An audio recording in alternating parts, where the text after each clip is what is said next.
Today on The Real Money Show, we have the pleasure of speaking with Terry Hanlon, President and CEO, Head of Operations at Dillon Gage, Precious Metals Operations out of Texas in the U.S. Terry has been working very closely with the world's major mints and is a frequently called upon guest by gold and silver councils the world over for market and product evaluations. He is regarded as one of the world's leading experts on matters involving precious metals and gold coins, and is frequently quoted by trade and financial publications around the world. Dillon Gage maintains inventories in over 20 countries worldwide, and they have partnerships with all the major mints globally. We want to welcome to the show Terry Hanlon. Terry Hanlon, thank you so much for joining us here on The Real Money Show. It's great to talk to you. You know, one of the things I enjoy about our conversations that we have when you come to Toronto is your realism towards the market, a sense that gold will always just be there. And I guess that comes from part of your 35 years experience in the market, that I find that you rise above the day-to-day gyrations of the market. But Dillon Gage maintains inventories across 20 countries worldwide, partnerships with major mints. How do you see the role of precious metals in portfolios, and if that trend has been changing over time? Well, I think the realization of the role that precious metals plays was embedded in the older generation, those who were over 60. They understood it because they endured the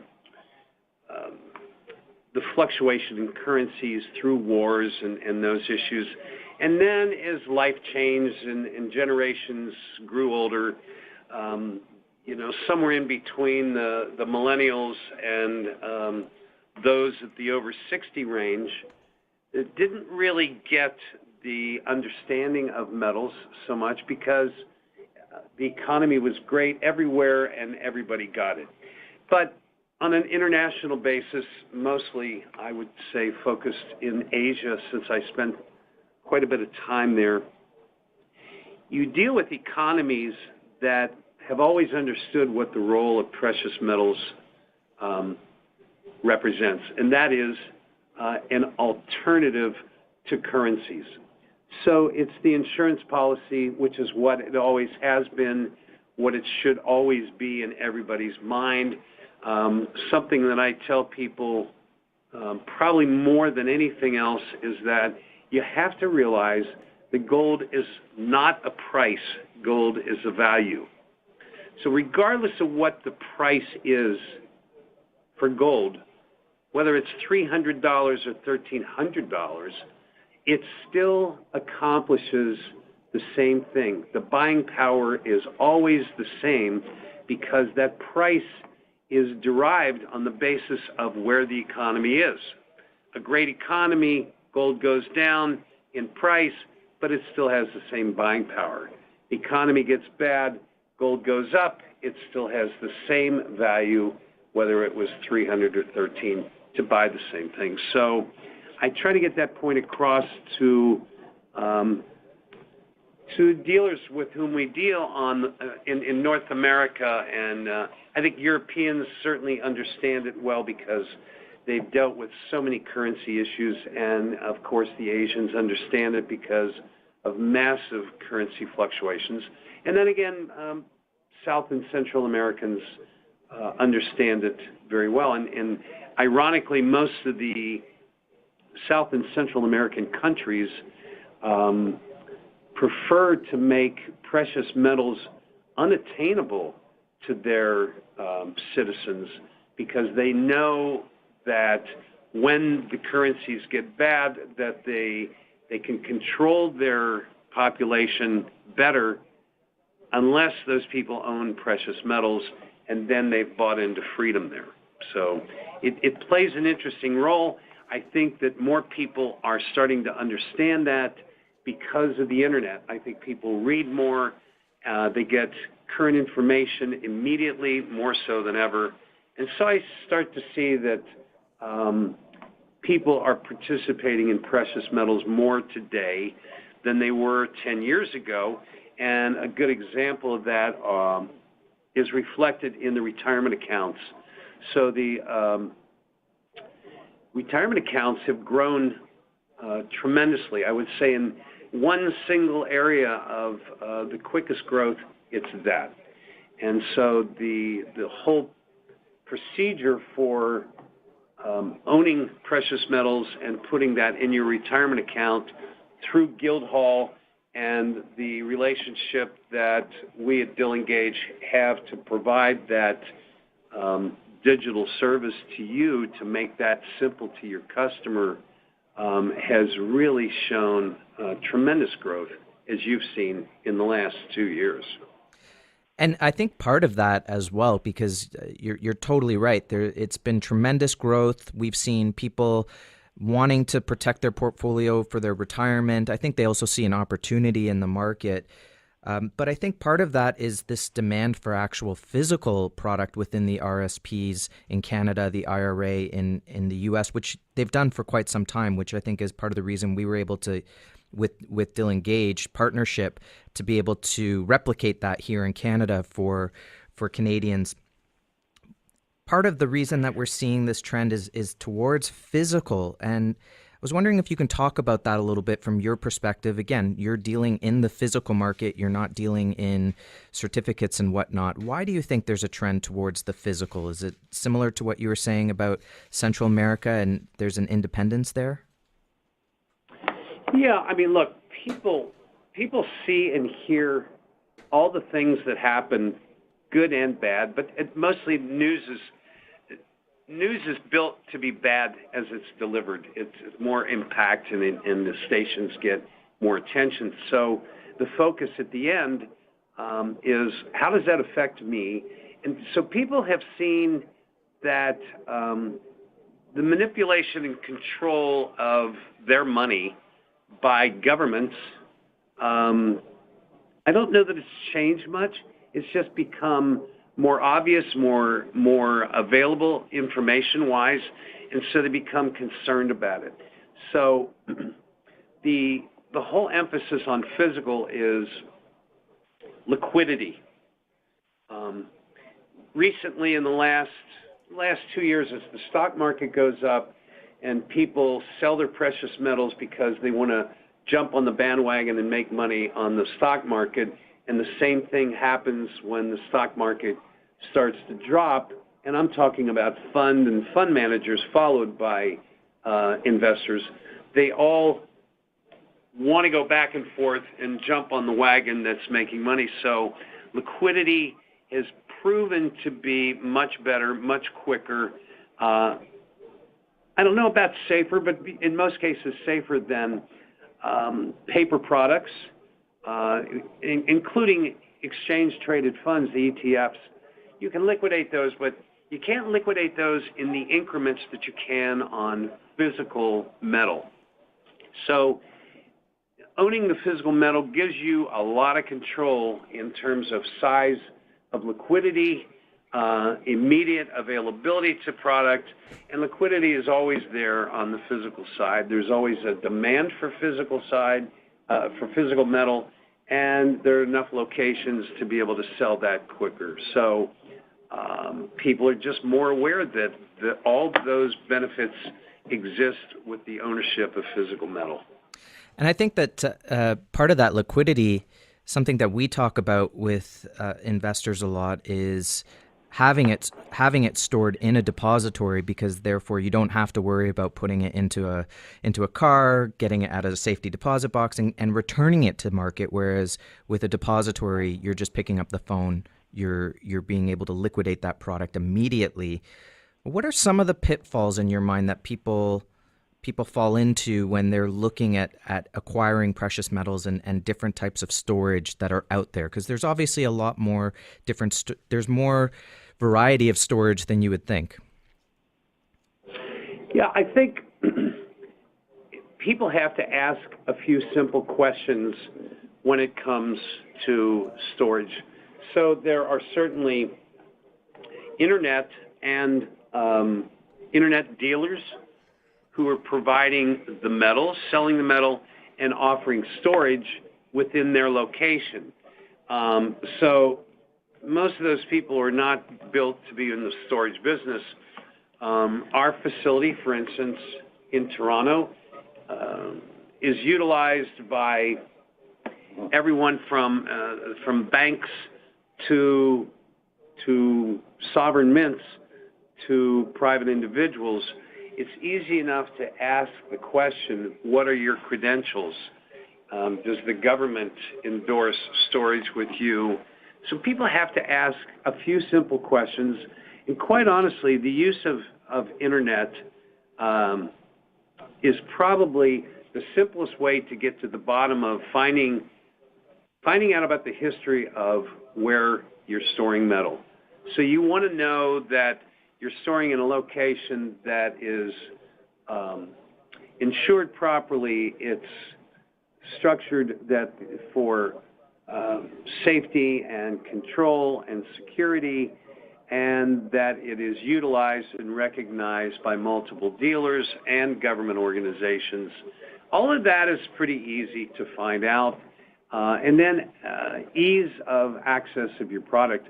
One of the great things about putting product into a depository is that you don't want to expose yourself with leaving too much at home. I mean, you don't have stacks of cash stuffed in drawers at home, and the same thing applies to precious metals. I don't think that keeping some is a bad idea, but storage in a vault is very cheap. It's the cost of that, which includes insurance, makes it trouble-free. The security is there, so you don't have to worry. I mean, honestly, if the building burnt to the ground, the interesting thing about precious metals is that it only melts. It's still valuable. That isn't what happens, but the reality is it doesn't burn up and then you have to figure out how to replace it. It's there. It can be bought and sold within the depository. It can be transferred to another account. So if someone is storing at IDS in Toronto, for instance, and they want to sell it, they could sell it to you, and it could be transferred to your account, and it doesn't even have to leave the building, and it can be liquidated. You can get confirmation of it. You can pay them for the metal, and the whole transaction takes place in minutes. So there are just too many good reasons to store in a location like IDS that has the credentials and provides the convenience and the safety all in one package. And it's interesting from our perspective and doing our own research, researching competitors, whatnot, we find that actually acquiring physical bullion and storing physical bullion, there's not a big difference in cost between paper versions once you add in different exchange. As a matter of fact, if you do exchange-traded fund, you'll find that it's cheaper to buy the physical metal and store it yourself than it is to buy into an ETF because now you're paying brokers a continuing fee, and you're paying for the storage, and then you can only liquidate in very large numbers, so you can't liquidate in smaller increments. And at the end, the price is cheaper. Most don't believe that going into it until they do a little homework, and then they find out that it is. And so in terms of your work within the industry, your contacts and relationships, can you tell us a little bit about the feeling of the general sector? Is it positive? Is it negative? Are people excited? Are they depressed? What's the general feeling in the precious metal sector right now? Well, the growth in the industry is really based upon a couple of things. People's awareness that we talked about a little bit earlier. Mm-hmm.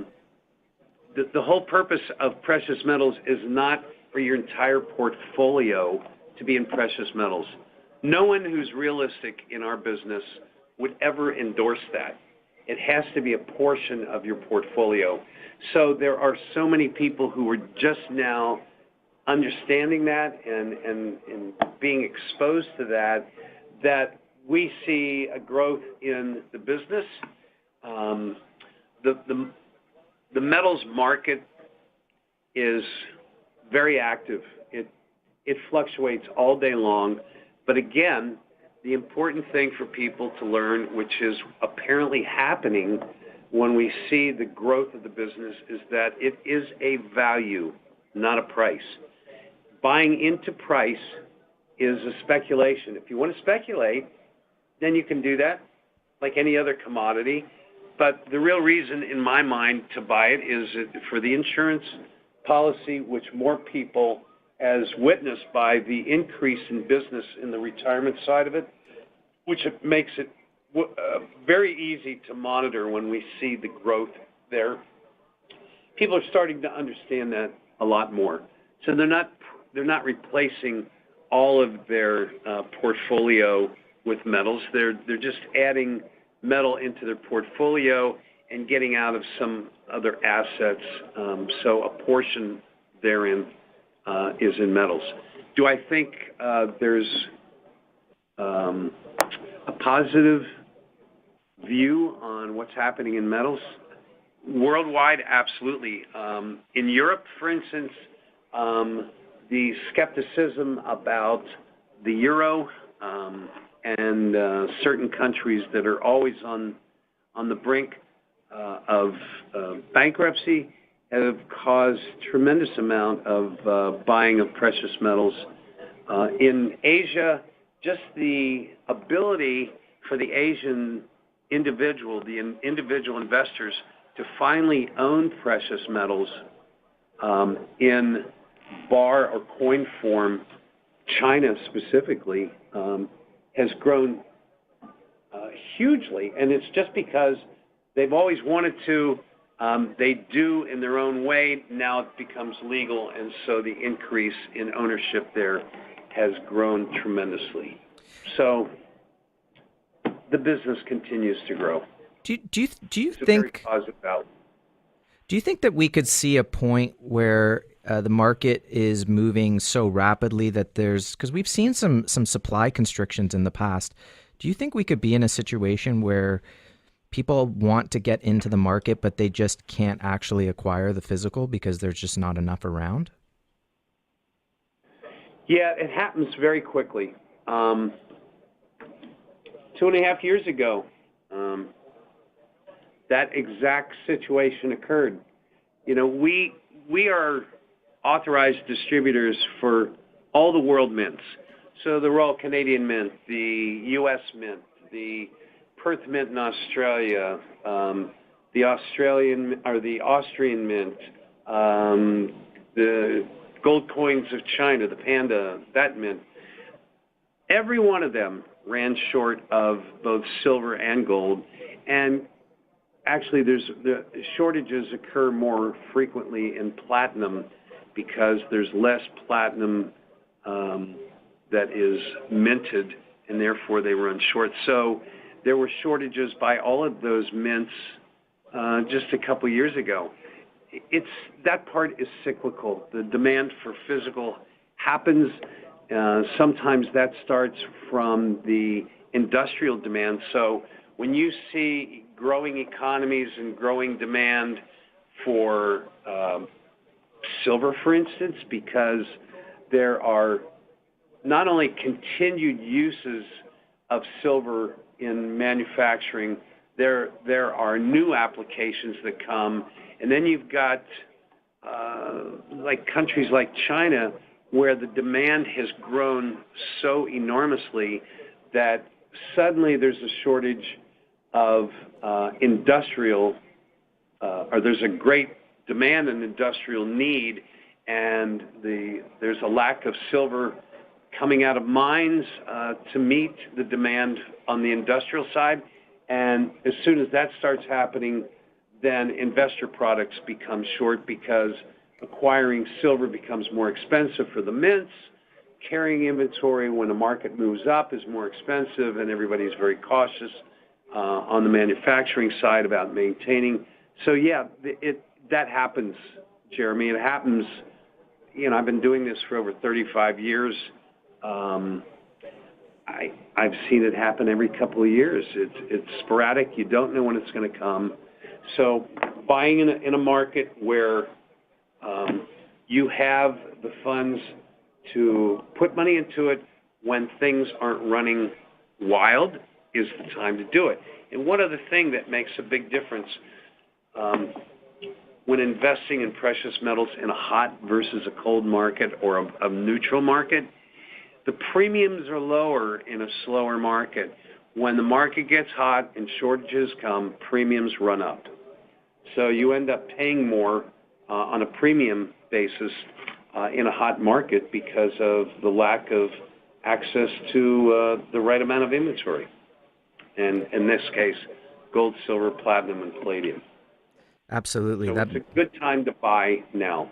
That makes a lot of sense. We've noticed that ourselves, especially on gold over the last couple of years, that the premiums are definitely lower. It's a good time to get in. But you know what, Terry? I know that I could sit here asking you questions all day, and we are so grateful that you took a little bit of time from your day to speak with us at the Real Money Show, and we look forward to having you back on. And I think we'll be able to get into some more details about storage and see what's going on around the globe with the other mints and learn more about your relationships. And again, thank you so much for joining us today.